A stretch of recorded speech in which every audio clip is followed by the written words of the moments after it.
चंदनपुर नाम के गांव में विमल अपनी पत्नी शांति के साथ रहता था। अरे ये क्या, आज आप फिर जल्दी आ गए, ऐसे कैसे चलेगा। शांति, मैं क्या करूं? गांव में कोई काम देने को तैयार ही नहीं है। ना जाने भगवान हमें कौन सी सजा दे रहा है। सेठ धनीलाल के बारे में क्या सोचा है? पता नहीं क्या होगा, लेकिन आज भी मैं उसके पैसे नहीं दे पाऊंगा। इतने में सेठ धनीलाल आ जाता है। क्या कहा? मेरे पैसे आज भी नहीं मिलेंगे? अरे भाई, तुम्हारे पिताजी को मरे हुए भी पूरे 5 साल हो गए, अब तक तुमने उनका कर्ज नहीं चुकाया। मुझे पिताजी ने कभी नहीं बताया कि उन्होंने मेरी शादी करने के लिए आपसे 1 लाख का कर्ज लिया था, बल्कि मुझे तो सिर्फ 20,000 रुपए का पता था। अरे तो भाई, ब्याज भी तो नहीं दिया। अगर आज पैसे हुए तो दे दो, वरना ये घर खाली कर दो। लेकिन हम कहाँ जाएंगे? हमारे पास तो कोई ठिकाना ही नहीं है। मैंने कोई धर्मशाला नहीं खोल रखी, कहाँ जाना है कहाँ नहीं ये तुम देखो। धनीलाल शांति और विमल को घर से धक्के देकर बाहर निकाल देता है। देखा जी, इस गांव में ना सिर्फ हमने गरीबी झेली है, बल्कि अपमान भी सहा है। यहाँ हमारा भविष्य बेहतर नहीं हो सकता।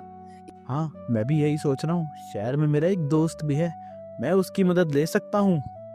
दोनों पति पत्नी शहर के लिए रवाना होता है और विक्की का पता पूछकर उसके छोले भटूरे के बड़े से ढाबे के पास पहुंच जाते हैं। अजी, आप ये कहाँ आ गए? ये ढाबा तो कितना शानदार और बड़ा है, पक्का आपके दोस्त यही होंगे। हाँ, शायद। विमल अंदर जाकर देखता है तो कुर्सी पर विक्की बैठा होता है और इसके ठीक सामने विक्की की बहन निर्मा पैसे गिन रही होती है। विक्की यार, तू यहाँ क्या, ये तेरा ढाबा है? और वो निर्मा है ना, जब छोटी थी तो इसे घुमाने ले जाता था। हाँ हाँ विमल, लेकिन तू यहाँ क्या कर रहा है? विमल अपनी पूरी कहानी विक्की को बताता है। हम यहाँ सिर्फ तेरे भरोसे ही आए हैं, तेरे सिवा हम यहाँ किसी को नहीं जानते। हमारा घर कोई आश्रम नहीं है, जो चाहे मुंह उठाकर आ जाए। वैसे भी अब हम गरीब लोगों से ना दोस्ती रखते हैं और ना ही रिश्तेदारी। हाँ, हम तुम्हें अपने घर पर नहीं रख सकते। मैंने सिर्फ उस गांव का ही नहीं छोड़ा, बल्कि हर गांव वाले को छोड़ दिया। इसलिए विमल, तू अपना इंतजाम कहीं और कर ले। वेटर, इन्हें यहाँ से बाहर निकालो। कपड़े तो देखो जरा, हमारे साथ रहेंगे।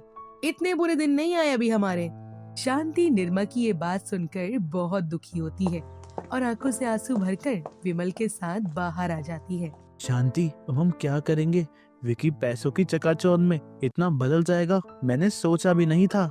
हाँ देखिए तो, इसका ढाबा कितना बड़ा है और छोले भटूरे बनाने वाले और खाने वालों की तो लाइन लगी है। घमंड तो आएगा ही। छोले भटूरों का नाम सुनते ही विमल के दिमाग में तो एक आइडिया आता है। शांति, क्यों ना मैं भी शहर में एक छोले भटूरे की दुकान खोलूं? तुमने तो मेरे हाथ के छोले भटूरे खाए हैं, सब लोग बहुत तारीफ करते हैं। विचार तो अच्छा है, पर पैसे? हम गांव से खाली हाथ आए थे, हम कहाँ से पैसों का इंतजाम करेंगे? विमल और शांति दोनों बैठकर सोच ही रहे होते हैं कि तभी मैंने कुछ सोचा है। हाँ हाँ बोलो। मेरे कानों के ये झुमके सोने के हैं, तो क्यों ना हम इन्हें बेचकर पैसे ले लें, तो कैसा रहेगा? लेकिन ये झुमके ही तुम्हारे जेवर में आखिरी बचे हैं, अगर इन्हें भी बेच दिया तो तुम्हारे पास कुछ भी नहीं बचेगा। क्या जी आप भी, अगर भगवान ने साथ दिया तो जेवर बन जाएगा, लेकिन फिलहाल हमें इन्हें बेचना ही पड़ेगा। दोनों पति पत्नी सुनार की दुकान पर जाते हैं और झुमकों को बेचकर पूरे 10,000 रुपए मिल जाते हैं। इन पैसों से ये दोनों किराए पर एक घर, एक ठेला और छोले भटूरों का सामान ले आते हैं। देखना शांति, तुम मेरे छोले भटूरों की खुशबू पूरे शहर में फैलेगी, हम भी इस गरीबी से निजात पा लेंगे। हाँ हाँ, क्यों नहीं। विमल काफी मेहनत करके छोले भटूरे बनाता है और शांति भी काम में इसका हाथ बटाती है। और फिर विमल विक्की के ढाबे के सामने ही अपना छोले भटूरों का ठेला लगा लेता है। इन गरीबों को तो देखो, इसकी इतनी मजाल ये हमारे ढाबे के सामने अपना ठेला लगाए। अरे हाँ मेरी बहना, क्यों चिंता करती हो? हमारा ढाबा सालों पुराना है, ग्राहक हमारे छोले भटूरे के दीवाने हैं, कोई उस ठेले पर खाने नहीं जाएगा। काफी देर बीत जाती है, लेकिन विमल के ठेले पर कोई नहीं आता। अब तक कोई छोले भटूरे खाने नहीं आया है, भगवान मेरी मदद कर। इतने में एक आदमी इसके ठेले पर आ जाता है। अरे भाई, नया ठेला लगता है, एक प्लेट लगाओ तो जरा। हाँ भाई साहब, क्यों नहीं, अभी लगाता हूँ। वाह भाई वाह, मजा आ गया। 20 रुपए में मैंने आज तक इतने स्वादिष्ट छोले भटूरे नहीं खाए। सामने विक्की के ढाबे पर भी छोले भटूरे मिलते हैं और रेट देखो कितना हाई फाई है। विमल शाम को अपने घर चला जाता है। कैसा रहा आज का दिन? बस भगवान का शुक्र है, थोड़े बहुत बिक गए। विकी के ढाबे पर तो बड़े बड़े लोग आते हैं, लेकिन मेरा ढाबा देखकर कोई आना ही नहीं चाहता। भरोसा रखिए, सब अच्छा होगा। अगले दिन विमल के ठेले पर लोगों की भीड़ लग जाती है, जिसे देख निर्मा और विक्की दोनों बहुत गुस्सा करते हैं।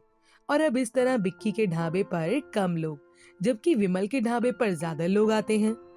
कुछ तो करना पड़ेगा निर्मा, वरना हमारी सालों की मेहनत यही विमल बर्बाद कर देगा। निर्मा शाम को विमल के घर जाती है। अरे आप यहाँ? हाँ भाभी, मुझे माफ कर दो, अब मैंने आपके साथ बहुत गलत किया। अरे कोई बात नहीं, बैठो। अब तो विमल भैया का ठेला काफी अच्छा चल रहा है। मैं तो कहती हूँ आप छोलों में से ये मसाला मिला देना और ज्यादा बिक्री होगी। हम भी छोलों में यही खास मसाला मिलाते हैं। भोली भाली शांति इस मसाले को अगले दिन छोलों में डाल देती है, लेकिन इसके बारे में विमल को नहीं बताती। अरे विमल भाई, एक प्लेट छोले भटूरे लगा दो। सुरेश छोले भटूरे खाने के बाद यहाँ से चला जाता है, लेकिन थोड़ी देर बाद गुस्से में विमल के पास आता है। अरे भाई, क्या मिलाकर खिला दिया जो मेरा पेट ही खराब हो गया। बाकी ग्राहक भी शिकायत लेकर आते हैं और आज विमल की ज्यादा बिक्री नहीं होती और ये घर चला जाता है। विमल जब ये बात शांति को बताता है तो शांति इसे निर्मा के मसाले वाली बात बताती है और दोनों समझ जाते हैं कि वो मसाला नहीं बल्कि पेट खराब करने वाला नुस्खा था। अगले दिन फिर से विमल अपना ठेला लगाता है और सभी ग्राहकों से माफी मांगकर आज उन्हें आधे दाम में छोले भटूरे खिलाता है और आज उसके पास काफी ज्यादा भीड़ लगती है। ये क्या, हमारा प्लान फेल हो गया? Oh no. भैया मैं तो कहती हूँ इस विमल को अपने ढाबे पर लगा लो। मैंने सुना है ये छोले भटूरे बहुत अच्छे बनाता है, तो क्यों ना हम इसे काम पर रखकर इसकी रेसिपी जान लें और फिर इसे धक्के मार के निकाल देंगे। वाह बहन, क्या आइडिया है। दोनों भाई बहन विमल के घर जाकर विमल और शांति को अपनी मीठी मीठी बातों में उलझा लेते हैं। अगले दिन से विमल अपना ठेला ना लगाकर विक्की के ढाबे पर खाना बनाने लगता है। 2-4 दिन सब ठीक चलता है, लेकिन फिर ये लो अपने पैसे और कल से आने की जरूरत नहीं है। लेकिन मैंने क्या किया? आप लोगों ने मुझे काम पर रखा था और अब निकाल रहे हैं। हाँ, हमें तेरी रेसिपी जाननी थी, हमने जान ली और अब तो निकल। विमल दुखी मन से घर आकर शांति को सारी बात बताता है। आप अपना दिल छोटा मत कीजिए, आप फिर से अपना ठेला लगा लीजिएगा। अगले दिन विमल अपना ठेला लगाता है और इधर निर्मा और विक्की मिलकर विमल की रेसिपी की मदद से छोले भटूरे तैयार करते हैं। लेकिन जब ग्राहक खाते हैं तो इन्हें ये बिल्कुल भी पसंद नहीं आता, क्योंकि विमल के हाथ में स्वाद था, न कि रेसिपी में। इस तरह दिन ब दिन विक्की का ढाबा ग्राहकों की भीड़ से खाली होता जाता है और इधर विमल के ठेले पर भीड़ लगी रहती है। अब तो शांति भी इसकी मदद करने आती है।